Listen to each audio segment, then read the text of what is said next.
Buenos días. Desde el Hospital Universitario de La Paz vamos a contar la comunicación titulada Cirugía Urgente durante la pandemia por SARS-CoV-2 en un hospital terciario universitario. Ha sido realizada por un equipo multidisciplinar liderado desde la dirección médica, la subdirección quirúrgica, junto con el coordinador de quirófanos y todos los equipos quirúrgicos y la responsable de seguridad del paciente del hospital. La pandemia por SARS-CoV-19 supuso un tsunami para el Hospital Universitario La Paz. La actividad quirúrgica se vio gravemente comprometida. La Paz se convirtió en un hospital COVID y tuvimos que adaptar las estructuras y los circuitos. La Paz atendió a más de 1.000 pacientes COVID ingresados y a más de 150 pacientes críticos. Para atender la demanda de camas de críticos, el hospital habilitó distintos espacios, entre ellos el bloque quirúrgico. Cada quirófano albergó 3 pacientes críticos que, junto con la preanestesia, la zona de recuperación posanestésica y la reanimación postquirúrgica, se convirtió en una gran UCI de 54 camas. Gracias al trabajo multidisciplinar, se diseñaron protocolos y circuitos diferenciados para atender las necesidades quirúrgicas de los pacientes COVID y los no COVID. El análisis de las cirugías realizadas durante este periodo puede permitir identificar posibles acciones de mejora. El objetivo de esta comunicación es describir la serie de pacientes intervenidos de urgencia durante la pandemia por el SARS-CoV-2. Como material y métodos, hemos escogido todos los pacientes durante el periodo del 16 de marzo hasta el 4 de mayo. Durante este tiempo hubo una reorganización del circuito quirúrgico, ya que se dejaron libres dos quirófanos COVID que pasaron a denominarse de esta manera y se crearon unos protocolos de actuación de máxima seguridad, tanto para los pacientes como los profesionales, consensuados con medicina preventiva y salud laboral, que consistieron en circuitos de limpio-sucio bien definidos y recomendaciones técnicas para antes, durante y después de la intervención quirúrgica. En esta situación se reservaron el resto de quirófanos del hospital, así como el personal que los atendía de enfermería y anestesiología, fue reconvertido en localizaciones para camas de críticos hasta quintuplicar la capacidad del hospital para los pacientes médico-quirúrgicos. A los pacientes se les realizó a cada uno PCR para SARS-CoV-2 antes de la intervención quirúrgica y todos los pacientes fueron seguidos durante el postoperatorio. Dentro del circuito de urgencias hubo que realizar una reordenación tanto física como de clasificación y triaje de los pacientes para poder clasificarlos adecuadamente. En primer lugar, se realizó un triaje en urgencias a la llegada del paciente, sobre todo basado en síntomas clínicos. Si había síntomas compatibles, el paciente pasaba a una zona geográfica diferente que la que se denominó zona COVID. Y, sin embargo, si eran pacientes sin síntomas compatibles, pasaron a una zona limpia. Se estableció también una zona de tránsito para pacientes que todavía estaban en estudio o dudosos. En pacientes con síntomas compatibles se estableció el diagnóstico mediante PCR y en casos confirmados, si el paciente era quirúrgico, pasaba directamente al circuito quirúrgico COVID-19, con quirófanos y recuperación específicos y aislados de todo el resto de quirófanos del hospital.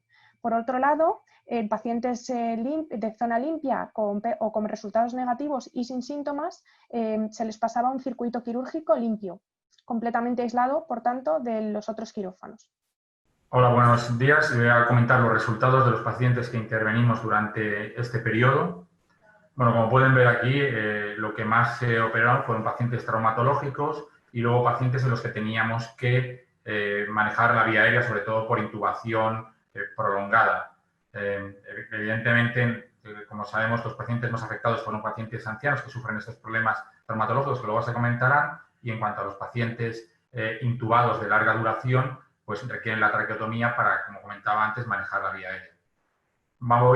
En la siguiente diapositiva comentaré los resultados de las traqueotomías. Como ven, operamos 24 pacientes COVID, además de otros pacientes no coronavirus que hacemos la traqueotomía habitualmente. Recuerden que solamente estábamos operando pacientes de urgencia. Casi todos los pacientes, o prácticamente todos los pacientes que se operaron, presentaban sintomatología pulmonar severa, y como antecedente clínico cabe destacar que casi un 80% de los pacientes presentaba obesidad y casi un 65% hipertensión.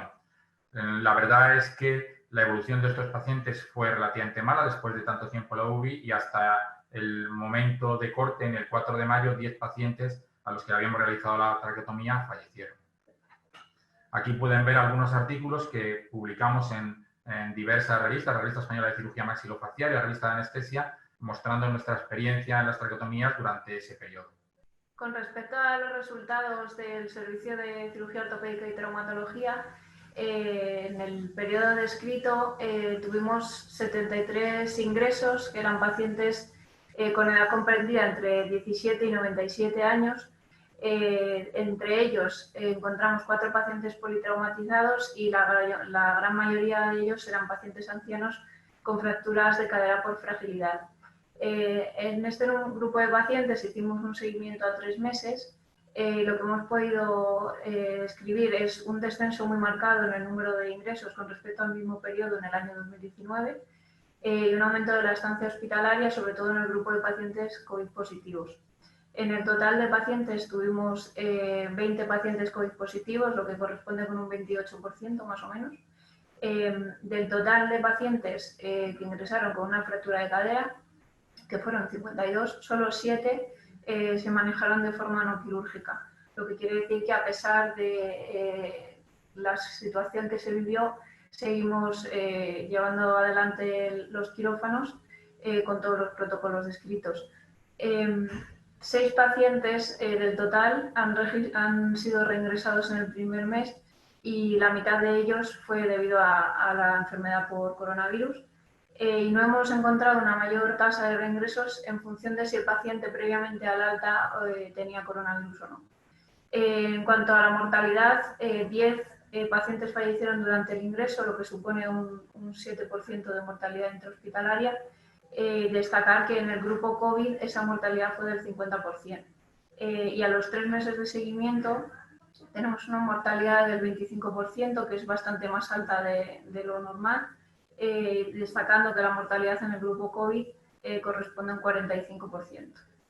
Con respecto a los pacientes del servicio de cirugía general y del aparato digestivo, cabe destacar que disminuyó en gran manera el número de intervenciones. Se vio muy afectado el número de pacientes operados. Con respecto a los pacientes COVID positivos, solo fueron intervenidos 6 y eran patologías urgentes, abscesos o perforaciones. Y de ellos el problema fue los exitus en pacientes intervenidos urgentemente que posteriormente positivizaron la PCR al ingreso. De los COVID negativos se intervinieron 22 y de igual modo eran apendicitis, abscesos, perforaciones, hemorragias u otra patología urgente que no podía ser demorada. Y de nuevo insistimos en la importancia de que los pacientes fallecidos fueron los que desarrollaron neumonía por SARS-CoV-2 en el posoperatorio. Sí, como conclusiones, tenemos que la intervención más frecuente que se llevó a cabo durante este periodo fue las intervenciones traumatológicas y las traqueotomías. Vemos que hay una elevada mortalidad en los pacientes que tenían síntomas como neumonía debida a la infección por el SARS-CoV-2 y que es muy importante la realización de un cribado adecuado y un seguimiento de la PCR en los pacientes tanto antes de la intervención, en los pacientes que se intervienen de emergencia que no alcanza a realizarse la PCR, hacerla durante la intervención quirúrgica y posteriormente un seguimiento en el postoperatorio para así aumentar las posibilidades de estos pacientes. Muchas gracias a todos. Podéis contactar con nosotros a los correos electrónicos que tenéis en pantalla.